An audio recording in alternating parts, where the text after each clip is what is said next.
Dory and I would appreciate your prayers. We are leaving after a meal with our family today to head to Texas, and so we would greatly appreciate your prayers for our safe trip down there and back.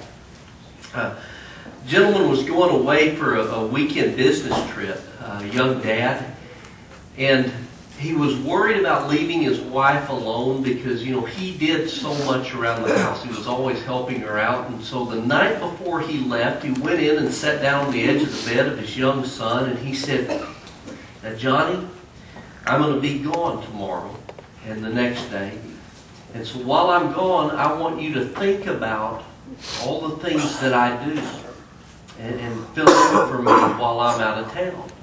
Now, of course, Dad is thinking, he's going to help Mom clear the table, do the dishes, take out the trash, and all that kind of stuff. Little Joey's about 6, 7, 8 years old, something like that. So he's old enough to really be helping out some. And so the little boy, Joey, looks up at him and he says, "Okay, Dad, I'll take care of everything."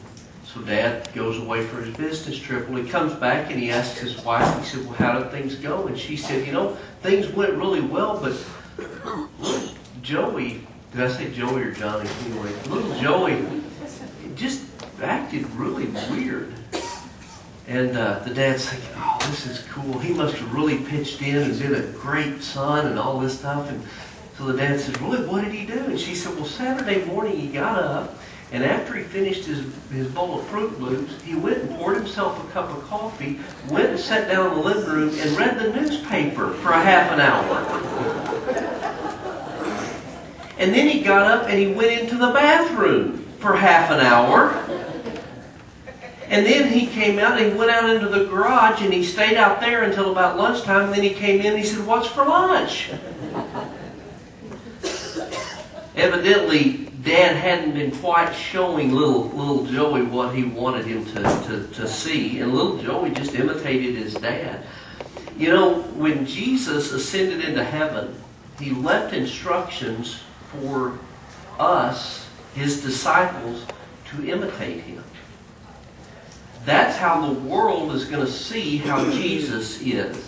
If the world wants to see how Jesus acts, how Jesus lived life in the world, they're to look to his disciples. And when I was thinking about this week, that's kind of a scary thing. We just sang that song, "Lord, make me a servant, make me like you." And that's what we're supposed to be. And so I was thinking about it this week, and I started thinking, how does the world see Jesus? When the world sees you, they should be seeing Jesus. So how do they see Jesus? By what we portray him. Do they look and they say, "Oh, he's just like us in every single way except that he goes to church on Sundays"? Do they say, "Well, he's really not very nice to you unless you go to his church"? Do they say things like, "Well, he's actually pretty judgmental of those that don't think and act just exactly like he does"? Or do they say, and I think this is the worst, "He's absolutely no different than anybody else. Talks the same way, swears the same way, loses his temper the same way"? Which kind of takes us to another situation. When someone offends you or wrongs you or treats you badly and you represent Jesus, well, how do they see Jesus in those kind of situations? When mistreated, do they say about Jesus, "Well, when he gets attacked, he attacks right back. No holds barred"? Or do they say, he's pretty vengeful and vindictive, and if somebody hurts him, he hurts them back? Do they say, he's really hateful to those who have wronged him? If you want to know somebody that can hold a grudge, that would be old Jesus. Is that the way Jesus really is? And yet, is that the way we sometimes are?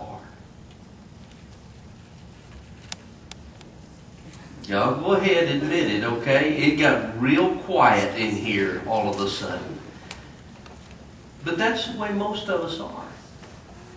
And for most of us, we tend to respond very incorrectly when we are wronged. That's why, and that's the way it's kind of been from the beginning of time, and that's why God, even from the very beginning, had to establish laws to make sure that people don't take their actions a little bit too far. Because that's what we typically do. If somebody gets me, I'm going to get them back, but I'm going to get them back a little bit more than they got me, right? Are you guys even with me this morning? Can any of you relate to this at all? Because I know some of you, okay? Think of Hatfields and McCoys. That's the way things can typically escalate. So God has to establish laws early on to dictate how far you can go with your retribution. An eye for an eye. A tooth for a tooth. Don't go any further than that. Don't let it keep building. He put some boundaries on there. But what we see from Jesus says it's not just about having boundaries. You're not allowed to get back just so far. Jesus says you need to do something different than the rest of the world because you live in the kingdom now. Things are different. You don't just respond like everyone else out in the world does. He doesn't just restrict the vengeance from His disciples. He wants them to turn things around, to do things a little differently. Open your Bibles with me to Matthew chapter 5. We're going to finish Matthew chapter 5 this morning. Page 684 in your pew Bibles. Matthew chapter 5, page 684. And we're going to begin down in verse 38. And I want you to read verse 38 down through verse 42 with me. Jesus says, "You have heard that it was said, eye for eye and tooth for tooth. But I tell you, do not resist an evil person.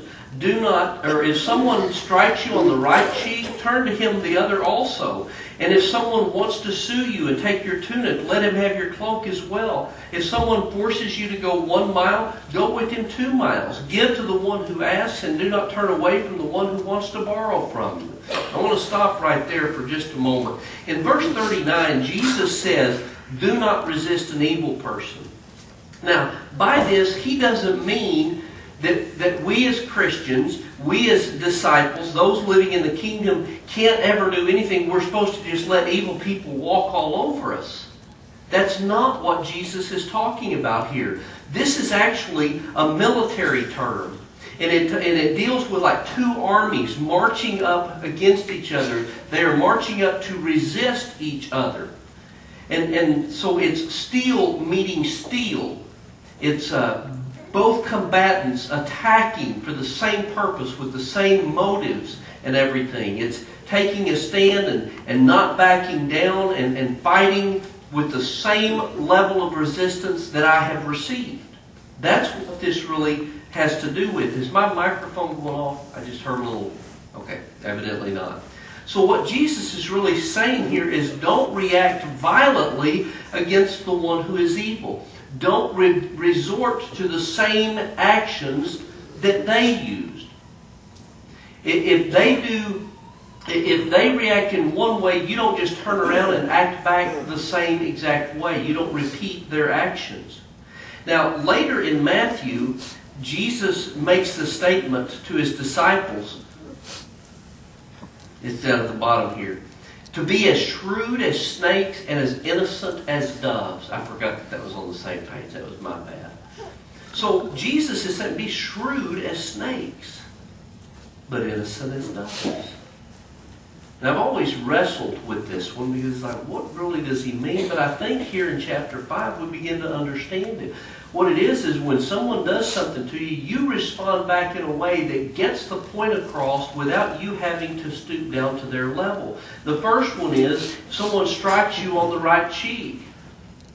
That's a really cool picture there, Daniel. I appreciate that. Someone strikes you on the right cheek. Now, we need to understand that striking someone on the right cheek... Would you come up here for just a second, Hardy? Demonstrate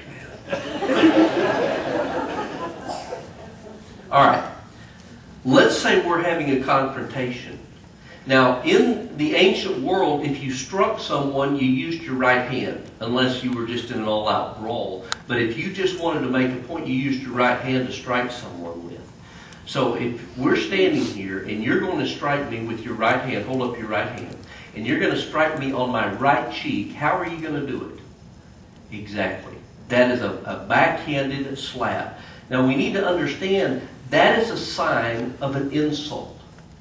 Because you only struck someone on the right cheek with the back of your hand if this person is at a lower stance than you. Maybe a child, maybe a slave, maybe a woman. Okay? You're putting the person down. It's kind of like when you hear guys say, boy, I spanked him. You know, they mean they beat him up in a fight, but they use the word spanked to belittle that person, put them down. Okay? And so that's what this is. It's a sign of an insult. You're inferior, a slave, a child. So what Jesus says is, now if he strikes me, don't really do it, but pretend you do. Right there. So he's just put me down. So Jesus says, now what you do is you offer the other cheek. Well, if this is my right cheek, what's the other one? My left cheek. Now, I turn this way. If he's going to strike this cheek, how does he have to do it? Either an open hand slap or a fist. That shows equality. And so Jesus says what you're doing here is you're turning the table. They can strike you again, but now they have to strike you as an equal. Now the thing is, in this situation, Hardy is really trying to put me down. He doesn't want, because if he strikes me as an equal, then that makes him look bad. Right? So now I want you to picture this. So you strike me in the right cheek. Not really, but just, okay. So there. So now I turn to you the other one. Now, you don't want to do that. What do you want to do? No, you can't do it with your left hand. What do you have to do? You have to come around here to backhand me again. Okay? But now I won't let you do that, so I'm going to turn this way. And that is the point. It makes him look like an idiot. And thank you very much. I appreciate your help this morning. You may be seated. Did I act evilly back to him? In fact, I offered to let him hit me again. But who ended up looking like the fool? And his violence and his evil acts were what stood out. So now you strike me, but strike me as an equal. Now the next one is, if someone wants to sue you and take your tunic. So you're going into court. You owe this person money, let's say. Let's say that you owe them so much, you can't pay it back. And so he takes you to court. Probably, yeah, you do owe him the money. But when he gets there, he wants your tunic. Now, in the ancient world, they wore two outer garments. A tunic, which was kind of a long coat that could be tied. And then the other one was the cloak. The cloak was, or am I getting this wrong? The cloak was the outer one. The tunic was the inner one. And so those were the only two garments that they wore. Now, there was a third thing they wore, but it wasn't considered a garment in the same way, and that was kind of their underwear. But in those ancient times, to wear the underwear was to be considered naked. Okay, if you saw someone in their underwear, it was considered naked. Can you imagine those people living here today where everybody's underwear is showing all the time? Anyway, so you owe him money you can't win. And so what Jesus says is to show him what he's really, truly doing. So you get into court and he wants to take your tunic. And so you get there, you take off your outer garment, and then you take off your other one in court. You're naked. And so this person who's now suing you, they say, oh, come on, put your clothes back on. Wednesday night, Chuck said, somebody told me that I had on a really pretty shirt Wednesday night. It's one of my favorite little short sleeve polo type shirts. I said I got it for $1.50 at the Goodwill store. Still had the tag on it. And Chuck said, I'll give you $2 for it right now. And I said, okay. And I went to do that, and Chuck said, no. And that is what this is about. Because what you're saying to the person that's suing you is, you're taking everything I have, you might as well leave me naked. You're willing to do it. What do you think the judge is going to say in that situation? Oh, give him his clothes back. Have you done anything violent? Have you responded violently in any way? And yet, who is the one that looks like they're being unjust? The person that's suing. So the next one is if someone forces you to go 1 mile. Now, we have to understand this term reflects the Roman military occupation. In those days, the Roman soldiers had the right to force a civilian to carry their equipment with them for 1 mile. Now, the rules were also very strict that it forbade them to make someone carry it more than 2 miles. If they were caught forcing someone to carry their stuff more than 2 miles, they could get in very, very serious trouble. And so, I want you to picture this. You know, I'm a soldier and I'm walking along and I'm carrying this backpack with me and it's really heavy and I'm hot and I'm thirsty and I'm tired and stuff, and I see Hardy over there. I'm not going to make you get up again. And so I say, hey, here, you, carry this pack for me. Hardy doesn't really have any choice. I'm a Roman, he's not. I'm a military guy, he's not. So he takes my backpack and he puts it on. And we start walking, we get a mile down there, and I'm ready for him to give it back to me, and I'm kind of looking around for somebody else to carry it for me. Well, he just keeps on walking.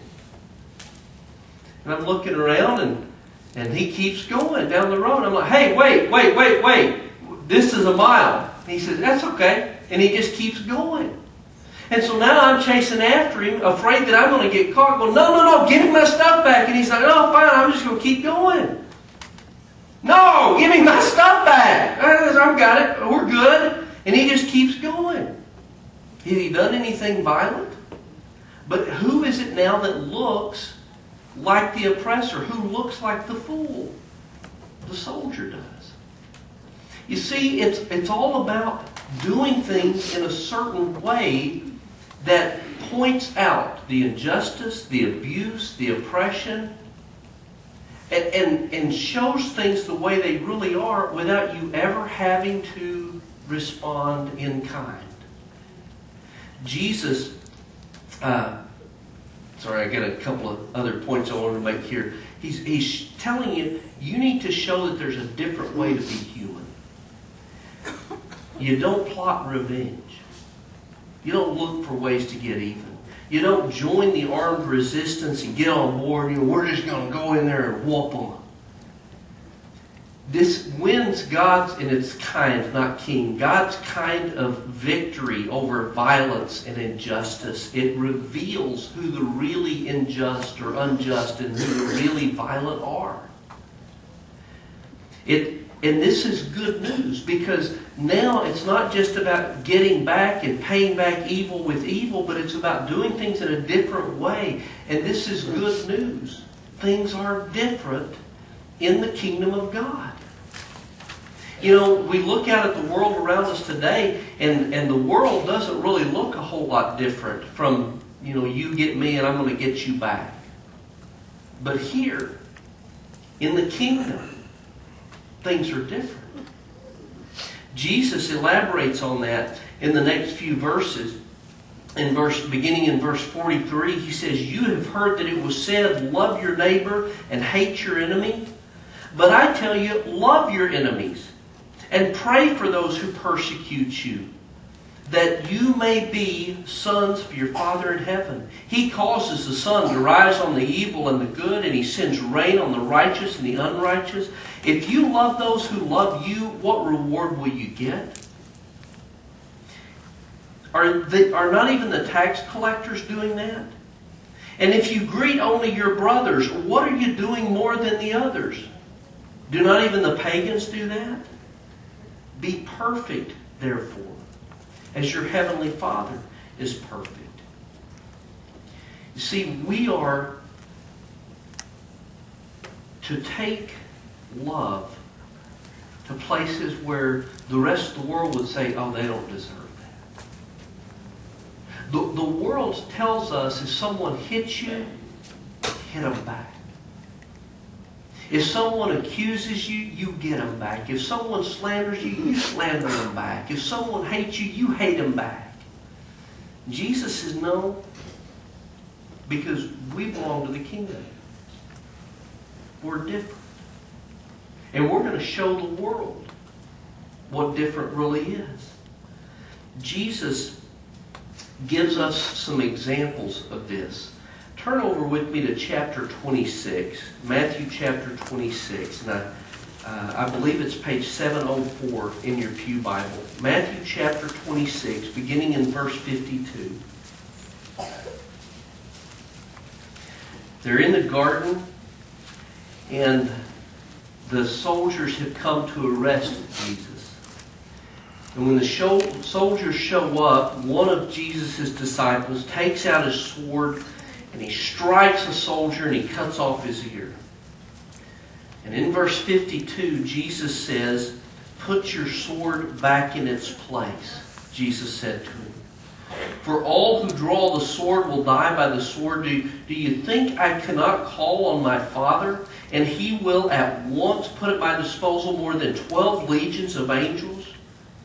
But how then will the Scriptures be fulfilled that says it must happen this way?" You see, Jesus is saying that, believe me, if I want to strike back, I will wipe them all out. But He didn't strike back. Even when He knew what they were going to do to Him. Turn over to Mark chapter 14. It's on page 721 in your pew Bibles. Mark chapter 14.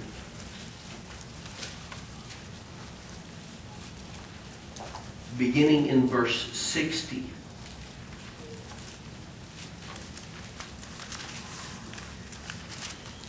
Jesus is arrested.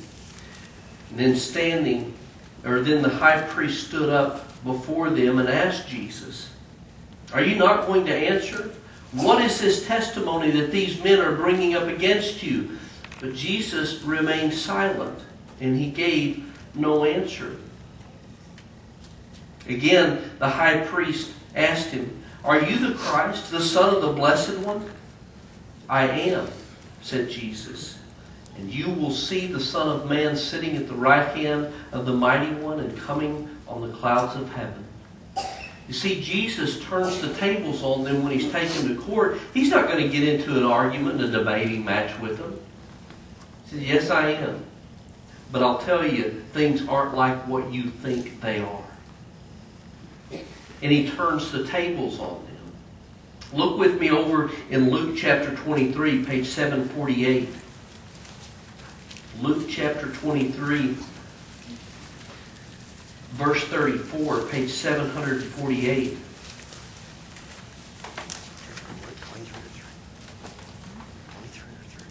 Jesus said, this is as they're nailing Him to the cross. Jesus said, "Father, forgive them, for they do not know what they are doing." Jesus prayed for His enemies. And He loved them. And then the last place I want us to look is in John chapter 17, page 766. John chapter 17. And I'm kind of including all four of the Gospels because I want us to understand that this is Jesus that we're seeing here. In Matthew chapter 17, beginning in verse 20, Jesus says, "My prayer is not for them alone. I pray also for those who will believe in me through their message, that all of them may be one, Father, just as you are in me and I am in you. May they also be in us, so that the world may believe that you have sent me. I have given them the glory that you gave me, that they may be one as we are one. I in them and you in me. May they be brought to complete unity to let the world know that you sent me and have loved them even as you have loved me."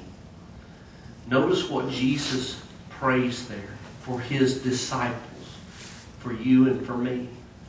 That He will be in us so much to let the world know that God sent Jesus.